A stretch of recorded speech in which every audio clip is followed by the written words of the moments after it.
이번 이야기는 무서운 실화 장편 회사 창고.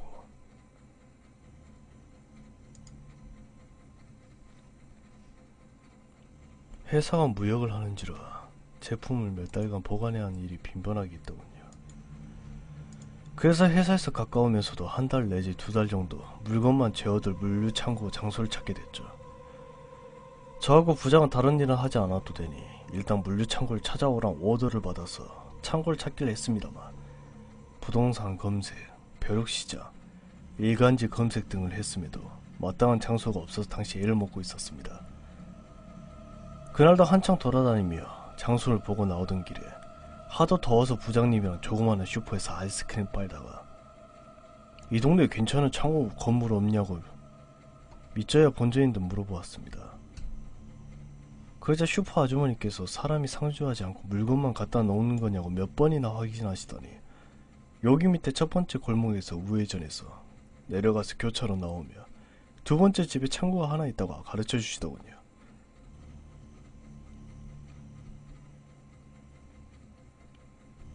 부장님이랑 제가 찾아가 보니 2층 집이었는데 2층은 주인집 내가 사는 가정집이고 1층은 비어져 있었습니다. 초인종 누르고 소개받고 왔다고 하고는 1층 문 따고 들어갔죠. 오랫동안 비어 있었는지 여기저기 곰팡이도 눈에 띄고 어두침침했었습니다만 공간 배치가 이상적이고 교차로도 바로 있어서 차는 접근도 쉬웠고 승하차하기 딱 좋은 위치였습니다. 이거 땡 잡았다 하고 부장님이랑 바리 트라이 들어갔는데 확실히 들어온다고 다짐하면서 싸게 주겠다고 하더군요. 결국 부장님이랑 짜고 약간 웃돈 붙여서 회사에서 보고하고 주인집 아저씨랑 계약할 때 약간 양해 구해서 임대차 계약서에 계약금을 약간 손보고 부장님이랑 저랑 입 닫고 술값 벌었었죠. 그렇게 계약 끝나고 바로 조금 인테리어 손보고 물건 적재를 시작했습니다. 그때가 장만철인지라 언제 비가 올지 몰라 비가 안 오는 날 서둘러 적재하는 바람에 야간 작업까지 이어졌죠. 그리고 새벽 1시쯤 되니 번개에 부슬부슬 빗방울이 떨어지기 시작했습니다.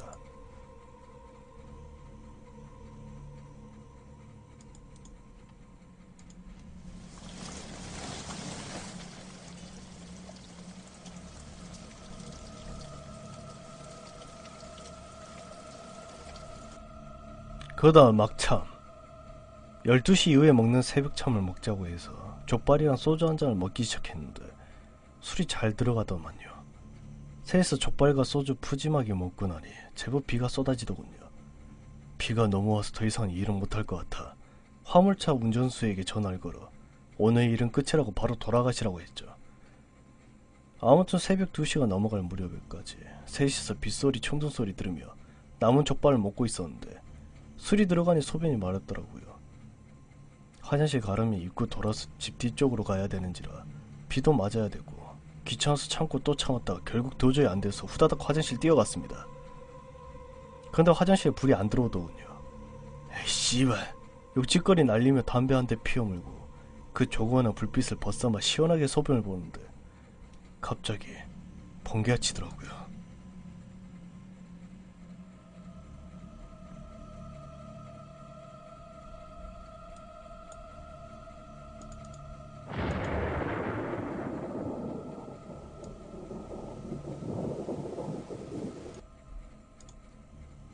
그러면서 한순간 0.1초 정도 환하게 밝아졌는데 화장실 천정에 웬 여자가 매달려 있었어요.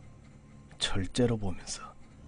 이내 확 어둠이 밀려왔는데 일단 귀 바로 위 머리카락이 모두 곤두서듯이 빳빳하게 그리고 싸하게 굳어오고요. 두 다리에 빡시게 힘이 들어가는데 허벅지 근육이 단단하게 굳어집니다. 소변은 누는지 흐르는지 모르겠고 머릿속은 하얗게 되고 멀떨미에 있는 칼같이 소름이 심지어 담배 문 입속에 침이 고여서 떨어지는데 이게 컨트롤이 안 되더군요. 뭐 했겠습니까? 양손으로 고추 잡고 허블나게 뛰었죠. 지퍼도 안 올리고요. 쪽팔리지만 고추 잡고 그대로 튀었어요. 집 대문 넘어서 바지 추스리고 창고 안으로 튀어들어갔더니 두 사람은 쇠주에 취해서 담배 물고 홍알홍알 거리고 있더군요. 당장 집 싸서 바리집으로 튀었죠. 물론 다 같이요. 그 일이 있고 난 후 그 창구 근처도 안 갔습니다. 하나 웬걸 창구 책임자로 제가 지명이 된 겁니다. 즉 창구에서 제품 출하할 때마다 확인 도장 받고 재고 물량 점검하고 뭐 다른 동료들은 꿀보직이라고 부러워했습니다만 저 한숨만 나왔습니다. 물론 창구 가서 입구에 십자가 목걸이 걸어놓고 방 구석구석마다 팥 뿌리고 책상 책꽂이에 불교 서석, 반야심경 등등도 올려놓고 만만의 준비를 했다랬습니다. 연필꽂이에 염조도 끼워놓고요. 그런데 일주일을 그곳에서 생활했는데 생각과는 달리 아무 일 없더군요. 무탈하게 한 주를 보내고 토요일 저녁 회사 회식이 있었는데 마침 출고차가 저녁 늦게 오는 바람에 회식에 갈 수 없었습니다. 제품 출고하고 나니 10시가 훌쩍 넘어간 시간이더군요. 회식도 끝났을 테고 그냥 집으로 가기로 했습니다. 이때 갑자기 전화벨이 울리더군요.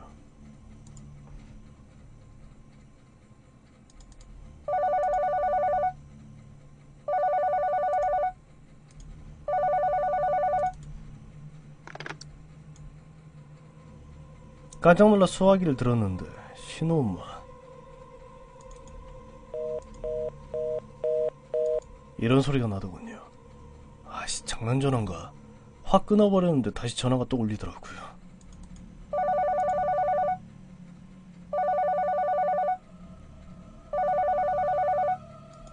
이 시간에 다른 전화 올 때도 없었는지라 회사 사람들 중 한 명이라고 생각했습니다.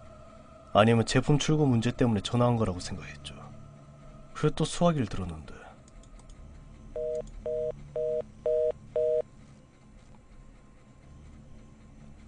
뚜뚜거리니 신호음만 나오더군요. 짜증도 나고 덥기도 덥고 해서 마지막 장부 기장 확인만 하고 퇴근하려고 했습니다만 또다시 울리는 전화.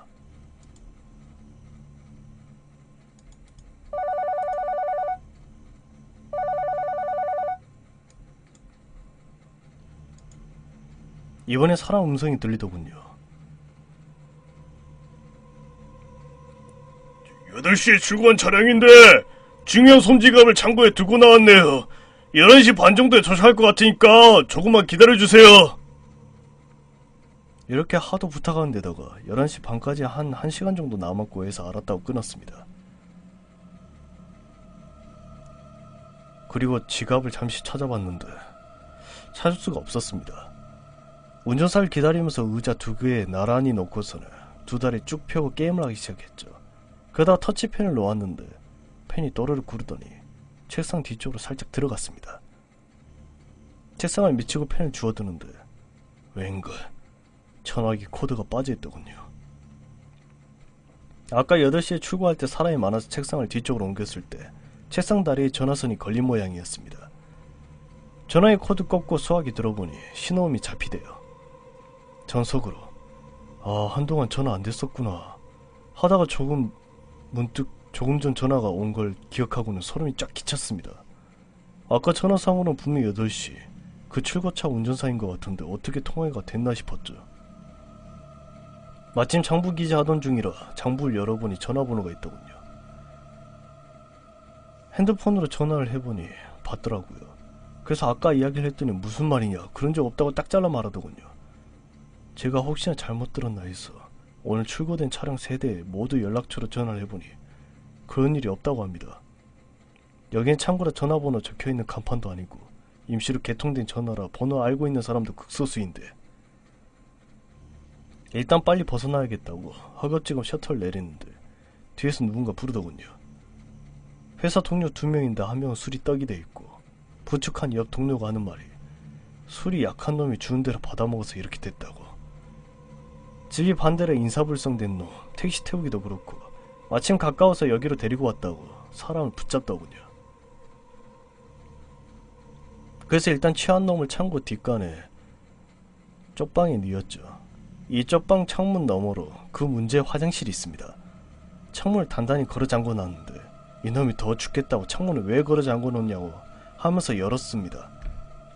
날도 덥고 성가시기도 해서 인사불성된 놈한테 천대기 덮어주고 저하고 나머지 한 사람은 그냥 문 대충 걸어 잠그고 집으로 돌아가 버렸죠.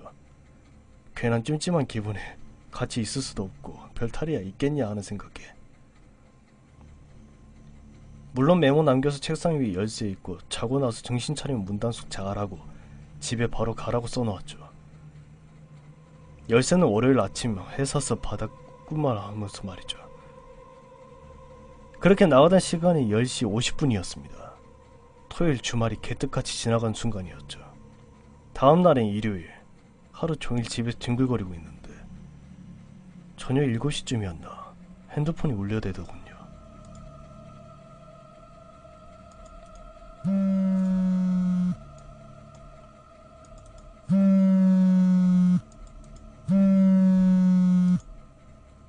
전화를 받으니 어제 창고에 두고 온 녀석이더라고요. 하는 말이 어제 미친년 때문에 죽는 줄 알았다고.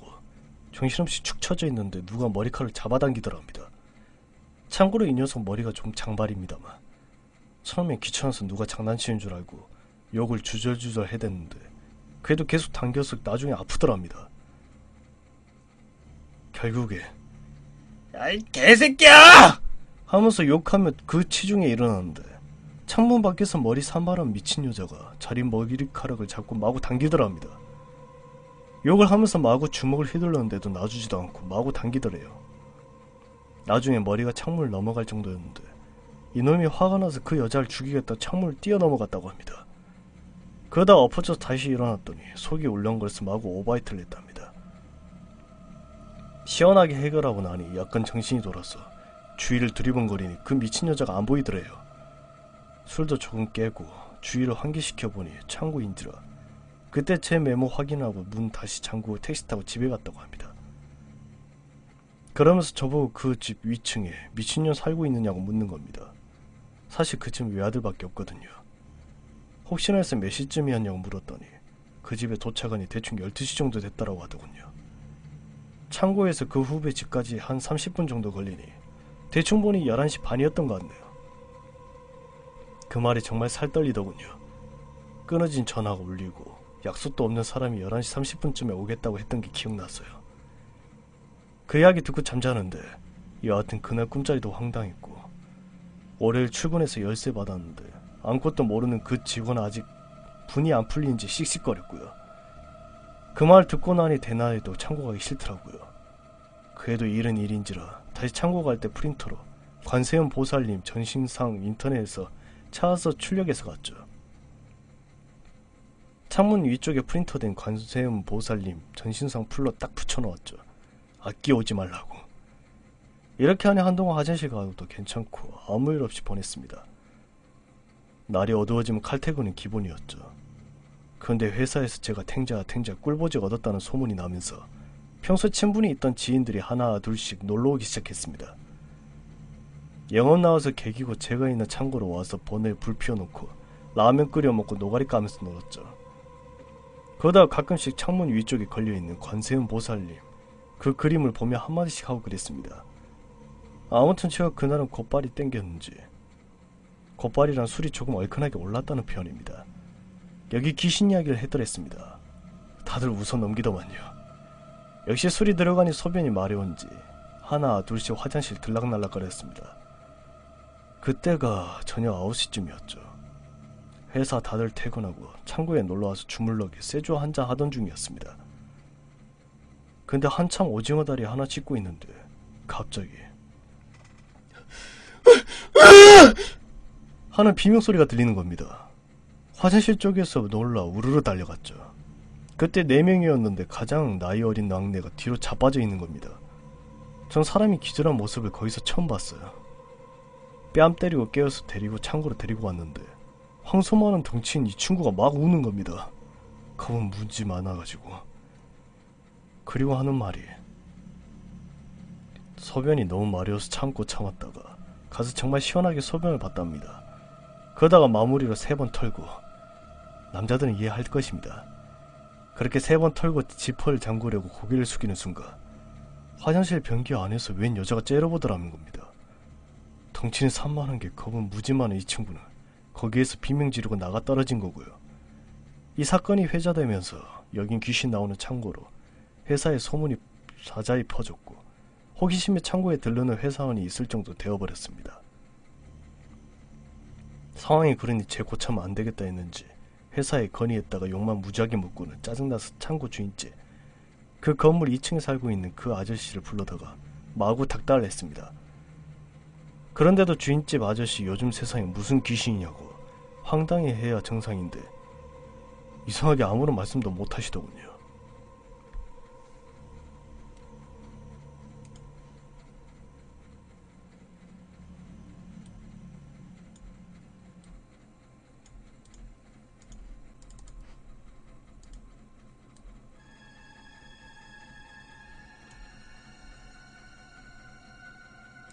그런 사건이 있는 이후로는 사람들이 점차 이곳에 오기를 꺼리게 되었습니다. 주인 아저씨도 아는 게 없다 해서 성과 없이 이야기는 그날로 끝났습니다만 저 혼자 괜찮냐고 가끔 동료들로부터 장난 비스무리한 전화 나오고 6시 이후면 빨리 퇴근하라고 윗상사한테 전화가 한 번씩 들어오더라고요. 그러면서 이제야 한 번만 귀신 이야기 나오면 창고 옮긴다 하더군요.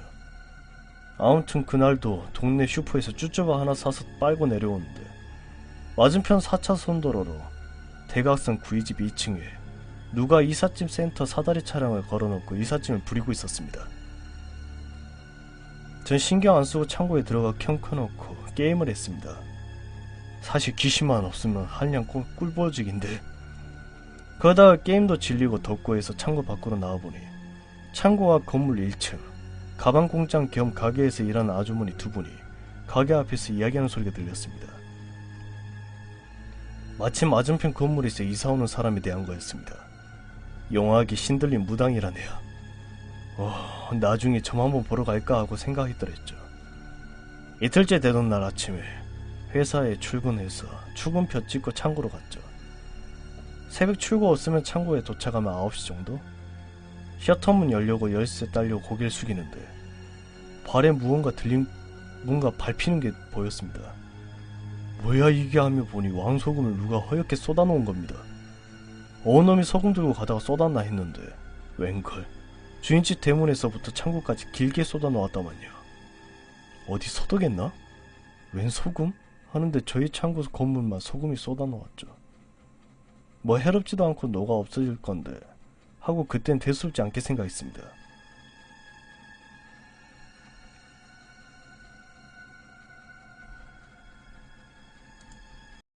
오후가 되어 해가 뉘엿뉘엿 넘어가고 지루함이 밀려오는데 웬 북소리가 둥둥 들려오더군요.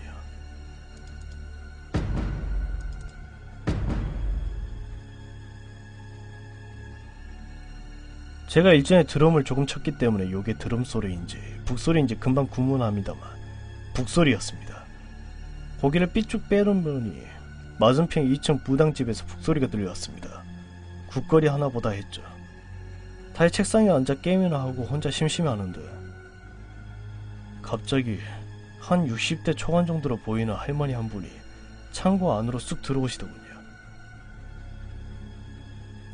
뒤신가? 하는 표정으로 책상에서 일어났는데 그 할머니는 절 보지 않고 혼자 무언가 주절주절 하시는 겁니다. 저 할머니! 하고 분명 불렀는데 본체도 안 하시고 계속 알아들을 수 없는 소리로 계속 주절주절 하시더니 갑자기 밑바지 주머니에서 뭔가 꺼내서 저를 향해 확 뿌리는 겁니다. 얼굴이 따끔해서 보니 왕소금. 그리고는 주절주절거리며 나가버리십니다. 그 뒤에 들어가다고 두고 할머니! 할머니가 가게에 소금 뿌렸죠? 에? 하고 고함을 쳤는데 할머니는 4차선 도로에 차가 마구 달리는데 신호등 무시하고 바로 걸어가시더라고요. 달리던 차량 멈추고 경적소리 나는데 난리도 아니었는데 할머니는 다 무시하고 무당집 계단 오르시고 사라지더군요. 가뜩이나 귀신 때문에 뒤숭숭한데 무당가정 이러니 도저히 여기 못 있겠더라고요. 저도 한심장하는 놈인데 이제는 못 참겠더라고요. 내일 중으로 회사에 건의할 생각이었습니다. 그때 또 울리는 전화.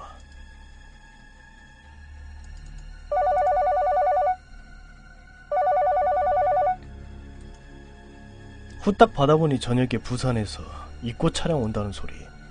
창고 다 차서 더 이상 제품 놓을 곳이 빡세다고 했더니 사람 보내줄 테니 웃기지 말고 알아서 창고 정리하라고 하고 전화 끊어버렸습니다.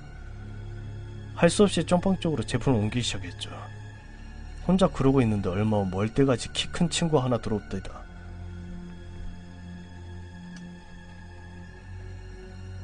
시장님! 안녕하세요! 처음 보는 사람인데. 네! 전 얼마 전에 지사에서 복귀한 최모군입니다. 네, 반갑고요. 일단 여기 쌓인 제품 쪽방으로 옮겨야 하거든요. 그렇게 작업 지시해놓고 담배 한 대 피우려니 담배가 똑 떨어졌더군요. 담배 있느냐고 물으니 담배 안 핀다고 할 수 없이 살아나갔습니다. 날이 어두침침하게 저물고 있던 시간이었습니다. 슈퍼에 들어가 담배랑 커피 계산하는데 아줌마가 저기 저 밑에 가게에 있는 사람이냐고 묻더군요. 그 가게는 바로 창고였습니다. 네, 거기 맞아요. 왜 그러시죠? 아유, 거기 항상 사람 상주하나요? 아니요, 집 내리고 쉬를 때만 있고요. 저녁엔 사람 없어요. 그러니 아주머니가 아, 네 하며 고개를 끄덕끄덕 하시더군요. 전 혹시나 해서 아주머니께 이 동네 오래 계셨냐고 물었습니다. 슈퍼만 여기서 15년째라고 하시더군요. 그래서 나중에 조용할 때 이 동네 사정이나 한번 물어봐야지 했습니다. 일 빨리 끝내고 가야 하는지라 서둘러 내려왔죠. 창고 들어와서 일 좀 하려는데 갑자기 시원한 바람이 쏘하고 들어옵니다. 이 더운데 이런 시원한 바람이 하고 고개를 드는데 아, 불사. 제가 쪽방 창문 철사로 고정시켜 놨는데 그걸 채무군이 그걸 부셔서 열어놨더군요. 놀란 제가 창문! 하는데 아! 제가 더워서 열어놨습니다. 여기 바람이 이렇게 시원하게 들어오는데 왜 창문은 잠그고 있으세요? 하면서 채무군이 웃더군요. 저 어두침침한 창문 너머 화장실을 힐끔힐끔 보며 식은땀을 흘리며 일했습니다. 정말 보면 볼수록 기분 나쁜 장소였던 걸로 기억됩니다. 낮에 소변 보러 갈 때도 뭔가 으스스하고 대낮인데도 어두침침한데 저녁엔 더하더군요. 아무튼 대충 정리하고 입고차를 기다렸습니다. 일하니 배고파서 둘이 짱깨 시켜놓고요. 원래 책상 위에 앉으면 쪽방 입구 옆 창문에서 바람이 들어오면서 뒤쪽이 시원해집니다. 근데 그날은 시원한 게 아니고 괜히 싸늘하다는 느낌을 받았습니다. 신경이 쓰여서 창문을 닫으려고 하는데 오라, 창문이 벽지에 놓여져 있던 관세음 보살님이 안 보이십니다. 어디 치웠냐고 제가 물어보니 휴지통을 가리킵디다. 채모군이 창문 열고 바람이 휙 불어 들어오더니 뭔가 떨어져서 봤더니 프린터된 그냥 종이조각이길래 휴지통에 버렸다는 겁니다. 아, 뭐 이딴 놈이 다 있어. 만나게 먹어야 하는데 왠지 맛있는 짱깨를 앞에 두고서 젓가락이 안 잡히더라고요. 그러다가 에라이씨, 먹고 죽은 귀신 때깔도 좋다는데 젓가락을 살짝 잡아당겼더니 뚝 하면서 오른쪽 젓가락이 반 정도 부러지더군요. 왜 나무 젓가락 쪼갤 때 좌우 균형이 안 맞으면 기립발 상한다고 하잖아요. 뭐가 되는 일이 없네 하다가 걱정 반 그런 거 없다 반해서 일단 먹긴 먹었습니다. 밥 다 먹고 담배 한 대 피우고 노가리 까는 사이 채모군이 커피 타와서 마셨더니 이놈의 커피 때문인지 갑자기 소변이 마려워지더군요. 화장실에 갈 것인가 여기서 쌀 것인가 전 다음 수를 택했습니다. 창고 맞은편에 보면 조그마한 새골목이 있습니다. 마침 가로등 불빛이 그 골목 안까지 가지 않는지라 전 거기서 노상방뇨를 하기로 결정했습니다. 그 골목에서 보면 화장실 가는 대문, 주인집 대문이 마주 보입니다. 전 대문을 등 뒤로 해서 골목 안에서 실례를 저질렀죠. 이 나이에 무서워서 화장실 못 가는 제 자신이 한심하더군요. 해도 아니고 무서워서 노상방뇨라니. 아무튼 한 중간쯤 싸고 클라이막스를 향해 달리는데 갑자기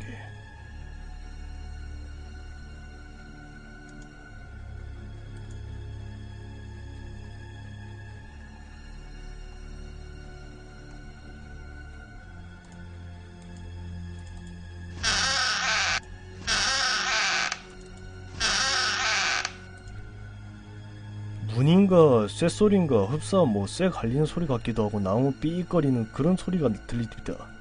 애써 무시했죠. 분명 그 주인집 대문에서 나는 소리였는데 사실 그 대문이 좀 낡은 접철식 쇠 대문이라 소리가 나긴 납니다만 이런 날카로운 소리는 안 났었거든요.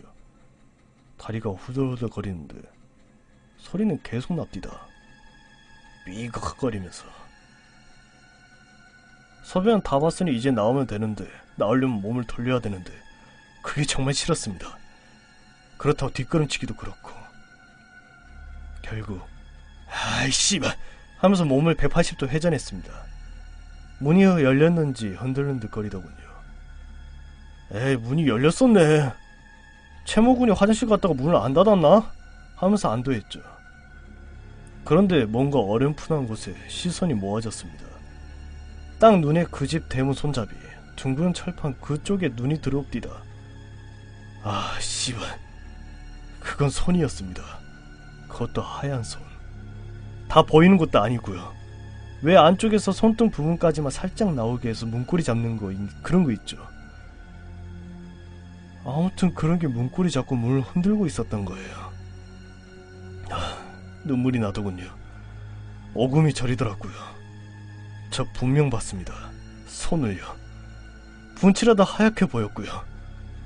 그리고 손톱이 빨간 매니큐어 칠한 것처럼 빨간색. 그 자리에서 얼어붙어서 꼼짝을 못하겠더라고요. 비명도 못 질러요. 당해보세요. 목에서 소리가 안 나와요. 처음에 화장실에서 봤을 땐 뭣도 모르고 그냥 달려나왔는데 이번에 머릿속에 귀신 하면서 경각심을 갖고 있는 상태에서 보니 정말 처음에 봤을 때보다 100배는 무섭더군요. 손가락 어찌 그리 길던지 또 하얀 게 가로등 불빛을 받아서 선명하게 보이더군요. 전 속으로 부처님, 하나님, 심지어 엄마까진 찾았어요. 저 어릴 때부터 엄마라는 소리는 안 했습니다. 간질거려서. 어머님이라는 소리가 박혀있는 사람입니다. 그런데 그때 정말 사람이 경직되니까 엄마라는 소리가 새어나오긴 하더군요. 엄마 했던 걸로 기억납니다. 그런데 그때 갑자기 부르릉거리는 모터 소리가 적막한 공간을 깨치고 오더라고요.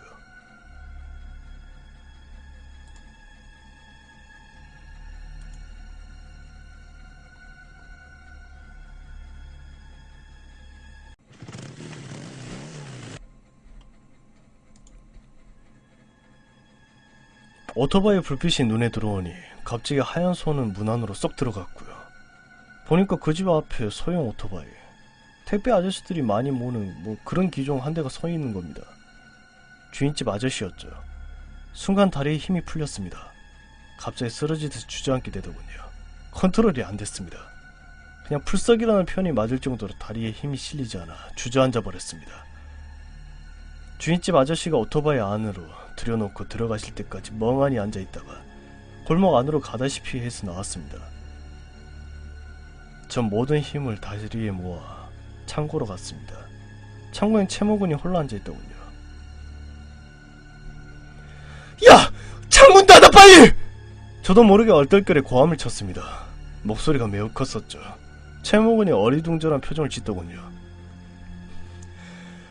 저 방 창문 닫아 빨리! 뭔가 눈치챈 채모군이 후다닥 쪽방으로 뛰어 올라가서 창문을 닫으려고 하는데 급하게 닫아서 그런 건지 아니면 뭐에 걸린 건지 빡 하는 소리와 함께 창문이 중간쯤에서 걸립디다. 채모군은 오라! 하면서 창문을 다시 닫으려고 이리저리 흔들어댔고요. 전 그 장면을 직접 두 눈 뜨고 보고 있었습니다. 지금도 생생히 기억납니다. 채모군이 갑자기 손을 뒤로 뺐습니다. 그게 어떤 거냐 하며 정확하게 표현해보면 쇳덩이 만지고 있는데 강한 전기가 통해서 사람이 기겁하며 손을 떼는 그 동작입니다.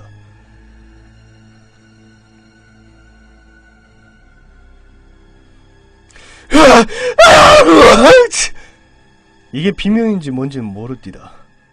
저는 뛰어! 빨리 뛰어! 이 소리를 한 게 기억납니다. 그 여자 채목은 멀때같이 키 크고 바짝 마른 몸이 내가 기다시피 해서 엎어져서 쪽방 굴러 나옴디다. 책상 모서리에 부딪히고 무지 아플 건데 그냥 창고 밖으로 뛰쳐나오더군요. 저랑 튀었습니다. 더러 위로 차가 그날따라 한적했죠. 이상한 무당집 1층이 구이집인데 문 닫고 가방 공장도 문 닫고 시계 보니 8시 조금 넘었더군요. 어차피 창고에 제품 널려 있어서 멀리 달아나지도 못하고 채모군이랑 한참을 숨고르기 하고 있는데 그때 4차선에서 1.5톤 화물 차량이 크게 좌회전해서 들어오더니 창고 앞에서 못 줍디다.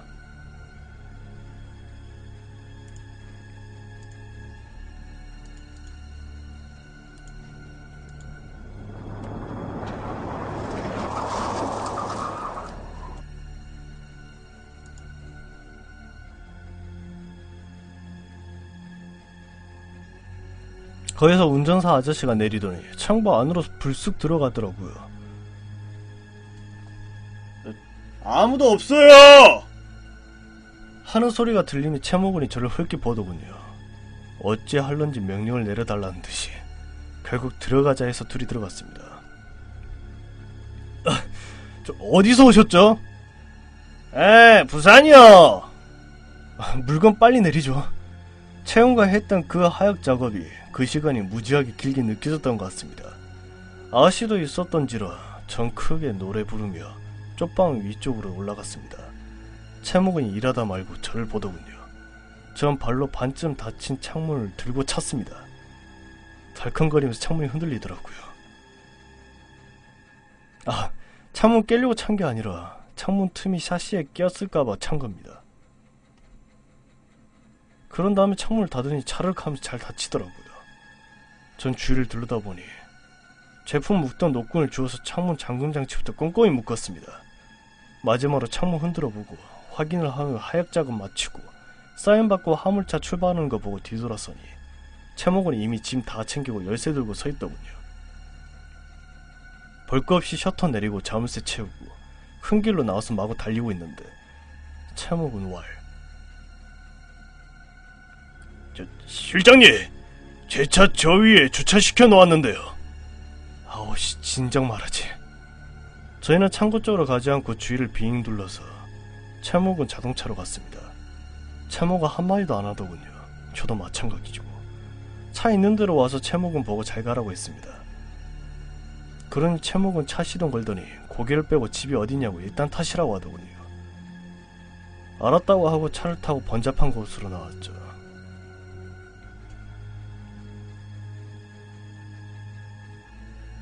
교통체중이 조금 심해지고 차가 서서히 가자 담배를 하나 물었죠.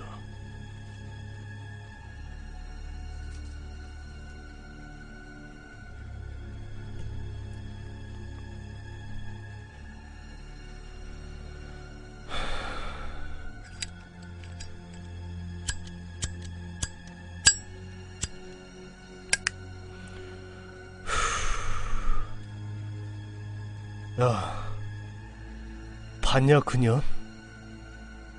네. 제가 고함쳤을 땐 사실 도둑인 줄 알았답니다. 창문을 급히 닫는데 웬 머리 산발한 여자가 자기를 째려보고 있더랍니다. 바로 전방 1m 전방에서 말이죠. 자기는 몸체는 없었고 머리만 보이더랍니다. 치렁치렁 긴 산발 머리카락이요. 전 손을 봤냐고 물었죠. 손은 못 봤다고 하더군요. 그냥 머릿속에 남는 게 대갈통뿐이라고 하더군요. 그 친구랑은 집이 반대 방향이어서 적당한 곳에 차 세우라고 전 내리고 채먹으로 사라졌죠. 그냥 걷고 싶어서 걸어가는데 기분이 지랄 같더군요. 내일 출근해서 회사에 바로 건의하기로 했습니다.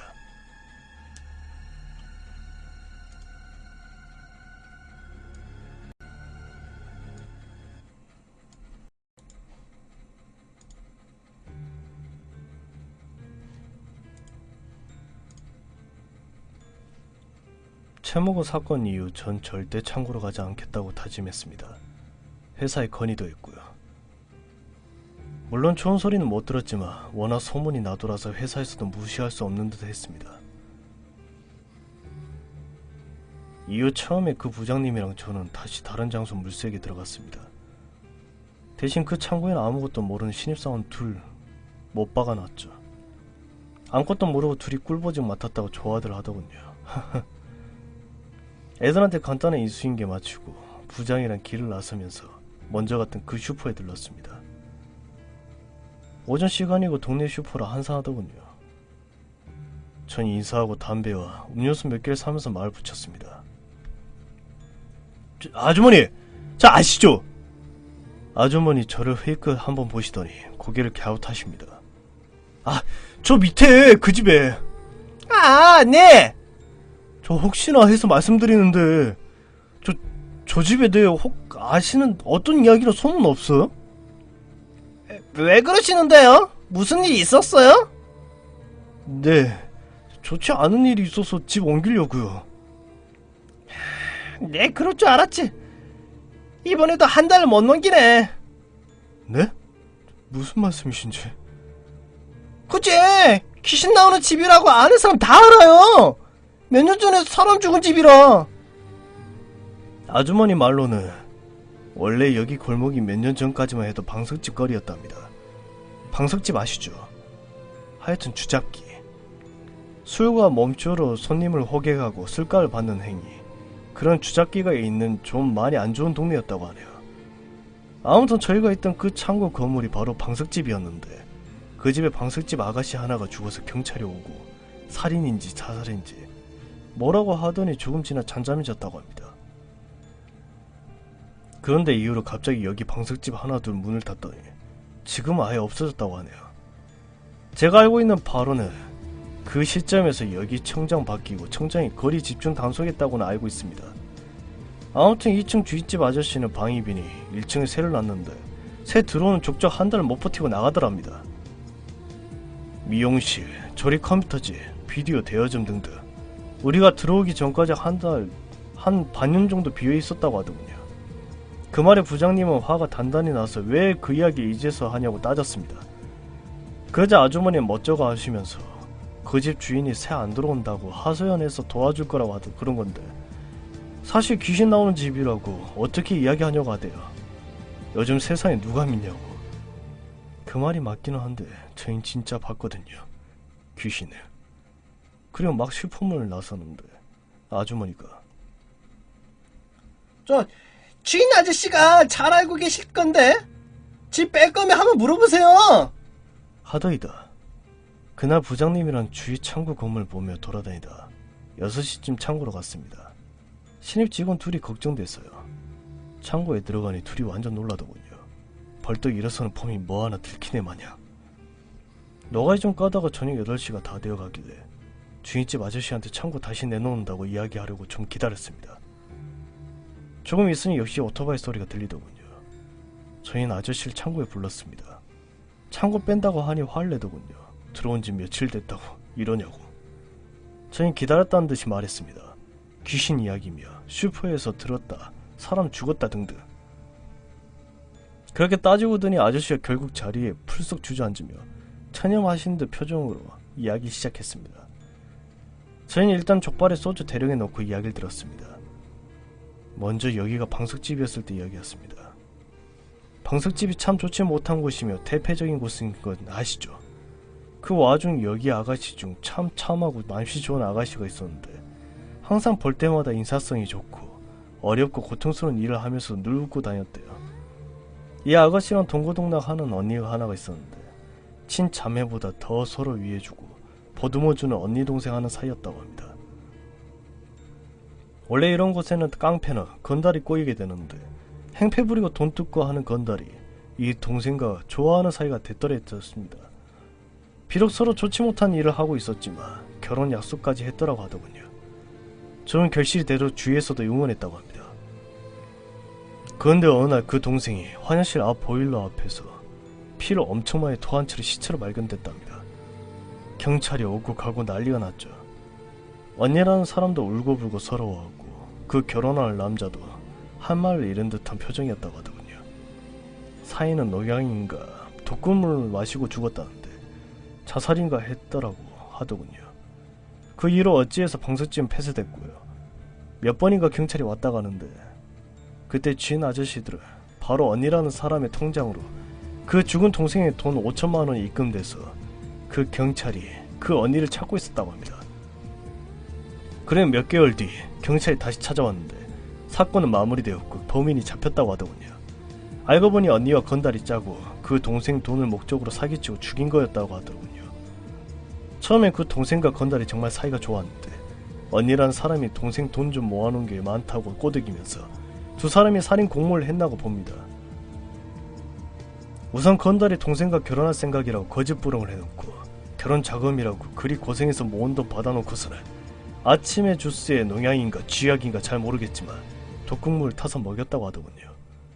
원래 이 일이 술을 밤새도록 먹는 일이라 술에 취한 동생에게 어쩌면 강제로 먹였을지도. 주인 아저씨 말로는 이제 이 생활 청산한다고 어린아이 마냥 좋아했더라고 했는데 불쌍해 기실이. 처음 시체를 발견한 것이 주인 아저씨였는데 얼마나 피를 많이 토했는지 쪽방에서 쪽방 창문을 넘어 화장실 앞까지 피범벅이 되어 있었다고 하더군요. 결국 그 약을 먹고 괴로워서 쪽방 창문을 타넘고 결국 화장실 앞에 죽은 거였습니다. 얼마나 처참했는지. 주인 아저씨 이야기하면서 오금을 달 떨더군요. 범인은 어떻게 되었냐고요. 그 언니라는 사람에게 지명수배가 떨어져 있는 상태에서 그 건달과 함께 차를 몰고 가다가 교통사고가 나서 그 언니라는 사람 그 자리에서 즉사했고 건달은 반병신이 되었다네요. 그때 병원에서 신원조회하다가 지명수배된 것도 알고 있고요. 당시 건달이 범행 일체를 다 잡아야겠다고 하더군요. 주인 아저씨는 소주잔을 기울이며 이런 이야기를 해주셨는데 우리 신참 둘이 얼굴이 사색이 되어 있더군요. 그때 표정이 아직 기억이 납니다. 아무튼 사정을 알고 보니 욕하던 그 귀신이 너무 불쌍하게 생각됐습니다. 아저씨는 마지막 소주잔을 거의 3병이나 혼자 드셨습니다. 그렇게 소주잔을 비우고는 비틀거리며 2층으로 올라가셨는데 부장과 저는 한동안 담배만 피워댔습니다. 우리 두 신입사원은 안절부절하다만요. 정리하고 나가려다가 부장하고 저하고 기분이 그렇고 해서 술 생각이 막 나더군요. 술 한잔하고 들어가자고 하니 부장님도 좋아라 하시고 신입사원 둘도 끼겠다고 하더라고요. 아무튼 자리 잡고 고기 구우며 술잔 돌리는데 술이 좀 들어가니 부장님이 어이, 최 실장! 그러면 조금 이상하잖아. 어차피 그게 살인 공무원 2사람 죄값 다 받았는데 억울하게 죽었다고 해도 굳이 저 집에 남아있을 이유가 있을까? 그리고 주인 아저씨 그 이야기 다 진짜일까? 하고 말씀하시더군요. 저는 아이고 부장님도 얼마나 억울하게 죽었으면 승천도 못하고 저기 남아서 저러고 있을까요? 에? 하고 대답했지만 못내 찜찜한 기분을 감출 수가 없었습니다. 부장의 말도 일리가 있는 게 범인이 세상에서 숨쉬고 잘 살고 있으면 복수심에라도 먼기가 돼서 복수할 텐데 복수할 대상도 이제 없는데 왜 아직도 저 집을 벗어나지 않는지 죽은 게 그렇게 억울한가 그렇게 생각하고는 더 이상 누구도 그 집 이야기를 하지 않았습니다.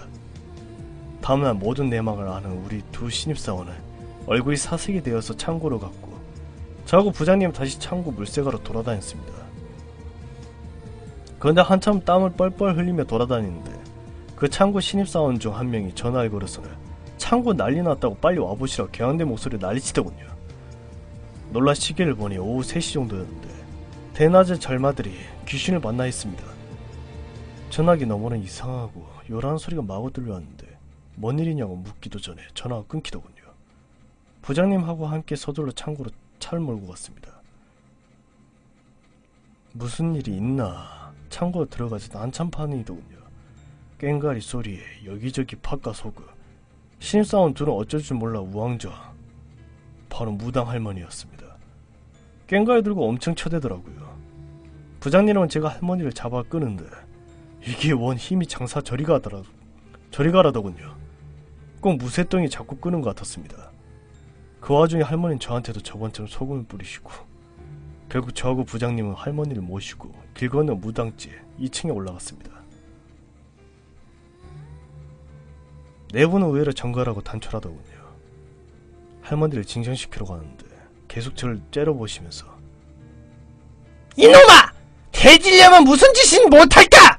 하더라고요. 그러면서 조그마한 서반이를 손으로 탁 치며 복돈을 내놓으라고 소리치시길래 부장님이 빳빳한 10,000원짜리 지폐를 몇 장 꺼내서 서반 위에 올려놓았습니다. 그러자 할머니 잠시 주위를 두리번거리시더니 또 소금을 저한테 향해 던지셨습니다. 젠장 몸에 맞으면 덜한데 꼭 얼굴 향해 던지시더라고요. 엄청 따끔했습니다. 할머니는 계속 그 집에 원한이 들렸다고 살려면 나가라고 고함을 치시더라고요. 과연 할머니 뭘 말씀하실까? 내막을 알고 있던 부장님이랑 전 눈빛을 교환한 뒤 모른 척 얘기를 들었습니다. 너무 세! 너무 세! 그냥 나가! 나가면 해결되지 뭘 기다려! 뭘 소송거리고 있어! 그렇게 중얼거리는 할머니한테 그 집에 귀신이냐고 물었더니 이놈아! 두루 뜨고 본 놈이 왜 물어! 하시더군요. 저랑 부장은 결국 아저씨한테 들은 그 아가씨 이야기를 했습니다. 그런데 할머니는 듣는 둥 맞는 둥 아! 내가 산 사람 이야기를 못하러 들어! 고만이여! 라고만 하시더라고요. 그러더니 할머니가 향로에 하얀 쌀을 그득 담고 향 3개를 딱 꽂은 뒤 이거 들고 거기 가서 피워놓고 나오라고 초도 2자루 챙겨주었습니다. 그리고는 지금 말고 나중에 해지면 피우라고 하시더군요. 이거 피우다가 귀신한테 뭔 일 당하면 할머니가 책임지세요 하는 표정으로 봤는데 휙 고개를 돌리신 할머니. 일단 향로하고 향 3자루, 초 2개를 들고 창고로 왔습니다. 창고 정리 조금 하니 5시가 다 되러 가더라군요. 그 와중 울 부장님은 회사 들어간다고 핑계 대시면서 일 끝나면 바로 퇴근하라고 내빼시고 신입사원 둘은 딴짓하면서 모른 척하고 있더라고요. 그걸 보고 있자니 괜한 성질도 나고 이거 안하면 그만이지 하는 생각에 혼자 PC방에 가서 한자리 꿰차고 인터넷 검색하고 놀았습니다. 그 와중 머릿속에는 갈까 말까 고민 계속했고요. 그러고 있자니 2시간 후딱 지나가더군요. 나와보니 어두침침하더라고요. 창고로 돌아가는 길에 일단은 무당이 시킨 대로 하기로 마음을 다잡았습니다. 내가 뭐 잘못한 것도 아니고 나한테 뭔 짓이야 하겠느냐고. 그런데 창고에 와보니 신입사원 둘은 이미 내 빼고 없더군요. 바로 전화 걸어서 튀어오라고 했더니 이놈들이 이 핑계 저 핑계 다 대더만요. 결국 열쇠 가진 죄로 한 녀석이 튀어왔습니다. 이러다 보니 8시가 됐습니다. 8시면 주인 아저씨가 올 테니 그 틈에 들어가자 했습니다. 그러니 신입사원 말이 오늘 주인 아저씨 일찍 들어갔다고. 아무튼 전 신호흡을 한번 하고 화장실 쪽 보일러 위에 향로 올리고 좌우에 초 세워놓고 라이터 꺼내 향을 태웠습니다. 향냄새가 그득하게 피어오르더군요.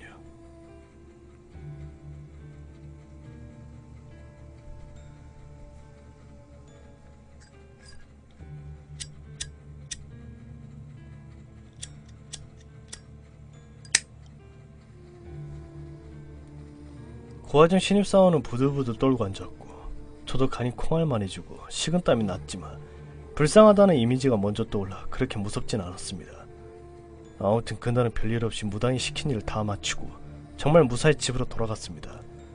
다음날 좀처럼 잠자리가 편치 않아 뒤척이다 보니 회사보다 창고로 먼저 갔습니다. 그런데 이럴 수가. 구이집 2층에 포싹 타서 시커멓게 뼈마디만 남아있더군요. 호흡이 가빠오더라고요. 마침 가방집 아줌매들이 나와 계시기에 전 어찌된 일이라고 물었습니다. 어제 무당이 초 켜놓고 잔 것이 원인이 돼서 새벽에 불나고 난리였답니다. 마침 그 무당은 불나기 전에 건물에서 빠져나와 무사하다고 했고요. 방화인지 사고인지 조사차 경찰서에서 갔다고 했습니다. 전 갑자기 생각난 바가 있어서 화장실로 달려갔죠. 창고에는 이미 2 신입이 출근해 있더라고요. 제가 뭘 빻겠습니까?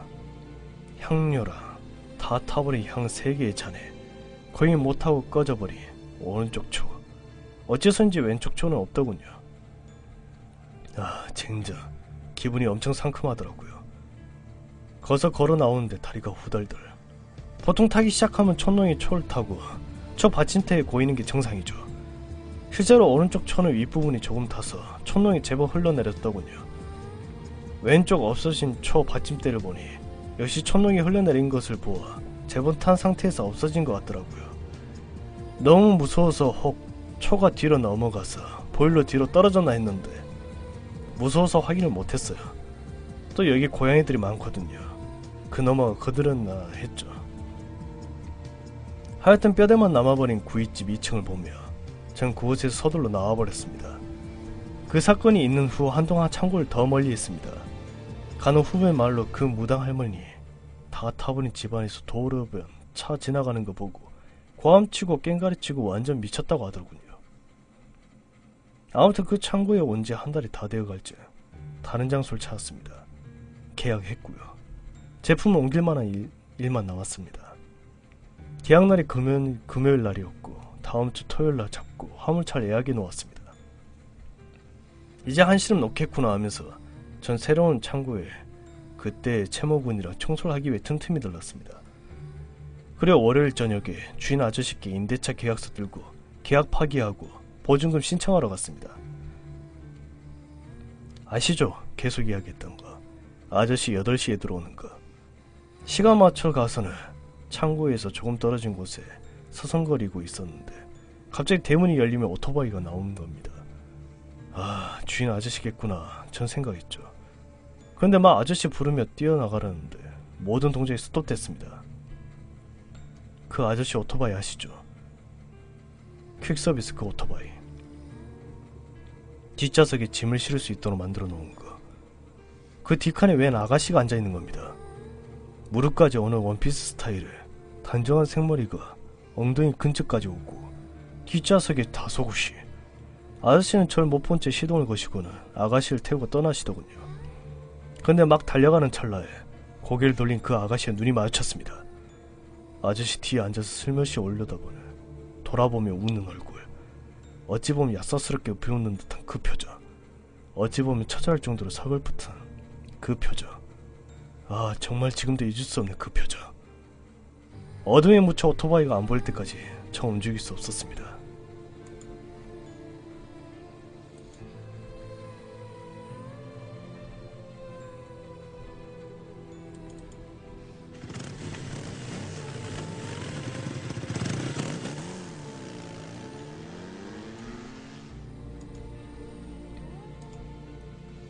머릿속이 멍했습니다. 그게 사람일까? 귀신이었을까? 아저씨는 왜 오토바이 아가씨를 태우고 가시나? 내가 귀신 때문에 심신이 피로해져 진짜 사람을 귀신이라고 오해하는 거겠지. 애써 마음을 진정시키고 전 마음을 추스려 집으로 돌아갔습니다. 화요일 다음날 저녁에는 두 신입사원을 다그쳐 함께 기다렸습니다. 그런데 시간이 9시가 넘도록 아저씨가 안 오시더라고요. 결국 주인 아주머니께 말씀드리고 배를 눌렸는데 아무런 응답이 없습니다. 2층에 사람이 아무도 없었던 거죠. 수요일 회사서 퇴근 준비하고 있는데 난데없이 두 신입사원한테 전화가 왔습니다. 부장이랑 달려가 보니 주인집에 등이 여러 개 걸려있더군요. 그 집 아들은 상복을 입고 울고 있고 정확히 화요일 저녁에 약주 드시고 오토바이 운행하시다가 택시와 정면 충돌하셨답니다. 그 일이 있고 난 다음 돌아온 토요일 아무 탈 없이 새 창고로 옮겼습니다. 전 그 새 창고에서 탱자 하루하루를 보냈습니다. 그런데 부장님이 이제 조금 안정됐을 테니 전 창고 주인집에 가서 임대차 계약서를 들고 보증금을 받아오라고 시키시더군요. 아, 다시 가기 싫은 그곳에 또 가랍니다. 먼저 전화드리고 주인 아주머니께 말씀드리고 오라네요. 그 집 대문을 넘어 서기가 너무 힘들고 무섭더라고요. 아무튼 처음으로 2층 집 안으로 들어가 보니 일반 사람이 생활하는 그런 평범한 집이더라고요. 주인 아주머니께서는 다가을 내오시면서 먼저 미안하다고 말씀하시더라고요. 저도 위로의 말씀을 드렸습니다. 아주머니 말씀으로는 원래 술을 못하시는 분이 그 사건이 있는 후로 술을 드시기 시작해 매일 곤드레 만드레 되셨다는군요. 그리고 간혹 술 기운에 이런 이야기를 종종 하셨답니다. 내가 미리 말했으면 됐을 터인데 다 내 잘못이야. 아이고 불쌍한 거. 다 내 잘못이야. 주인 아주머니는 그냥 범인 잡혔으니 너무 자책하지 마시라고 항상 위로해 주셨답니다. 그런데 아래층에 계속 사람이 들어올 때마다 귀신이니 뭐니 해서 사람이 다 나가는 바람에 아저씨 더 괴로워하셨다고 합니다. 그 말을 듣고 제가 그럼 이사 가버리면 되죠 했더니 젊은 시절 정말 어렵게 손수장만한 집이라 너무 애착이 가서 몇 번이고 이사가자고 말씀드렸는데 막무가내로 버티셨다고 하네요. 그 사건 이후 집안도 기울고 하는 일도 안되고 하나밖에 없는 아들은 대학에서 계속 납방했다고 하더군요. 공부도 제법 잘해서 서울 터클래스 학교는 무난하다고 했는데 시험 운이 없는지 계속 떨어지고 할 수 없이 이번에 군에 가기로 했다고 하더군요. 아무튼 이 집은 아저씨 돌아가시면서 바로 내놓았다고 했고요. 아주머니와 한참 이야기 나눈 뒤 임대차 계약서 보여드리고 내일 중으로 보증금 넣어주겠다는 약속을 듣고 나왔습니다. 그런데 막 나서는 찰나 아주머니께서 한 가지 부탁을 하셨습니다. 아들도 힘들어하고 그러니 아래층 쓰레기 좀 처리해줄 수 있느냐고. 사실 저희가 부랴부랴 이사한다고 아래층 창고 쓰레기 더미리 조금 전 엉망이 돼 있었죠. 전 거절할 수가 없어 알았다고 했습니다. 그리고 그 집을 나왔죠. 다음날 저랑 채모군이라 신입 2명 이렇게 4명이서 다시 그 창고로 갔습니다. 쪽방에 쌓여있는 제품 빈 포장 박스며 여러가지 쓰레기 더미를 치우기 시작했습니다. 그때까지도 닫혀있는 창문을 아무도 열 생각을 안했죠. 쪽방을 거의 다 정리해갈 때 그때쯤 벽지가 너무 너덜너덜하길래 확 잡아당겼습니다.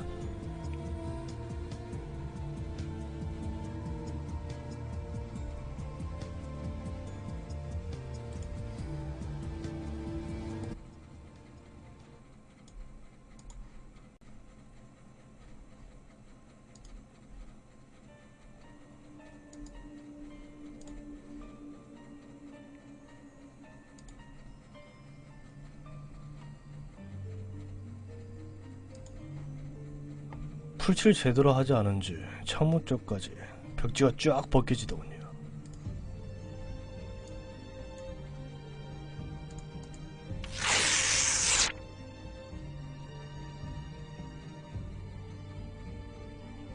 그런데 벗겨진 벽지 둘둘 말아서 던지고 고개를 돌리는 순간 벽지 안에 또 다른 벽지가 있었다는 걸 알았습니다. 시커멓게 탈색된 벽지. 자세히 들여다보니 뭔가 피 같았습니다. 그 주변 군데군데 벽지가 벗겨진 걸 보며 대충 닦아내고는 그 위에 새로 도배를 한 듯 싶었죠. 아 참시. 그런데 그 낡은 벽지 위에는 낙서 몇 개가 있었습니다.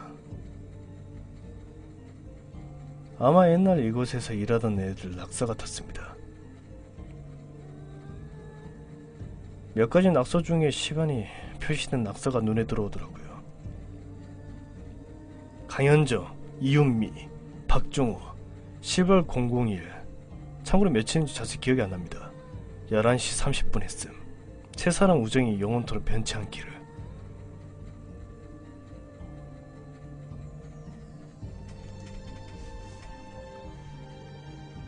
여기까지 들으신 분들이 픽션이다 아니다 하고 말씀들이 많으실 건데 전부 실화입니다. 좀 과장된 부분도 있고 현실적 묘사가 어려운 부분은 소설적 기법이 추가되기도 했지만요. 그 귀신 나오는 집은 물론 지금도 있습니다. 그 불탕 무당집도 반듯하게 새로 지어놓았고요. 그 무당 할머니가 아직 계시는지는 모르겠습니다. 저희 창고로 사용하던 그 옷은 작년에 지나가면서 몇 번 본 적이 있었는데 장식집에 들어와 있더군요. 주인집은 이사 나간 것 같았습니다. 자, 그럼 이제부터는 제가 짐작하거나 추측한 이야기입니다. 즉 사실이라기보다 그 경험을 통한 저의 추리입니다. 대충 정리해보면 그 아가씨 언니와 건달이 짜고 아가씨를 살해한 것은 납득이 갑니다. 다만 그냥 도망가면 되지 왜 죽였을까 하는 의구심이 듭니다. 경찰 이야기로 보면 동생이 죽기 전에 이미 언니에게 결혼 자금이라고 준 것 같은데 아마 언니라는 사람이 사탕 발림으로 너희 둘이 결혼하는 거 내가 도와 봐줄게. 일단 결혼 자금부터 내가 관리할게 라고 했을 것 같습니다. 그리고 도망갈 때 언니와 건달이라는 사람이 같이 동행한 걸 봐서 아마 건달과 언니라는 사람이 동생 돈을 간탈해서 같이 살 모양이었던 것 같습니다. 물론 제 추측입니다. 그러다 사고가 났었고 언니는 죽고 건달은 병신이 되었다 했죠. 물론 우연이었겠지만 하필 그때 교통사고가 났네요. 무당집이 불탄 것은 정말 초를 켜고 잠을 자서 화재가 난 것으로 되었고요. 없어진 왼쪽 초는 어디로 갔는지 확인을 못했습니다. 아마 고양이가 초를 건드려서 보일러 뒤로 굴러 떨어지지 않았나 하지만 정말 우연의 일치로 왼쪽 초가 없어진 그날 무당집이 불탄 건 신기하죠.